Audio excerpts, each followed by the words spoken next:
Guys, আজকে আমি আবার একটা সাবস্ক্রাইবার বন্ধুর নামের লেটারে খাবার খেলাম সারাদিন। क्या बात है सर, क्या बात है सर। Thank you. তো এই সাবস্ক্রাইব বন্ধু কমেন্ট করেছেন, এটা সাবস্ক্রাইব বন্ধুর নাম হলো সৌরভ, SOURAV। চলো শুরু করা যাক।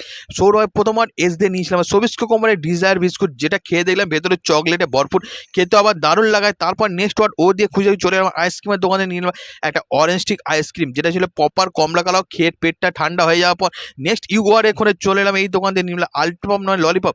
বাট ললিপপটা খেতে গিয়ে আমাকে অপারেশন করে সাকসেসফুল হয়ে খাওয়াটা কমপ্লিট করতে ভাবিনি, তাই ললিপপ খাওয়া কমপ্লিট হয়ে যাওয়ার পর নেক্সট আর দিয়ে নিয়েছিলাম একটা রেসিং কার। তো রেসিং কারটা অনেকটা চকলেটের মতো, খেয়ে দিলাম, বেশ চকলেট ভালোই লাগলো খেতে আমার। তার সাথে 8 টাকা বিদায় জানি। নেক্সট ওয়ার্ড এ দিয়ে নিয়েছিলাম একটা আমের জুস, এক গ্লাস আমের জুসটা বেশ ঠান্ডা গাঢ় ছিল, পেট মন সব ঠান্ডা হয়ে যাওয়ার পর নেক্সট অ্যান্ড শেষ লেটার ভি দিয়ে নিয়েছিলাম ভেবরি নামে একটা কেক। তো কেকটা খেয়ে আজকের মতো আমি সৌরভ লেটারটা কমপ্লিট করি। নেক্সট কার নামে খাওয়া কমেন্ট করো, আর মজাদার মিনি ব্লগ দেখার জন্য চ্যানেলটা সাবস্ক্রাইব করে পাশে দেখো। Bye bye bye.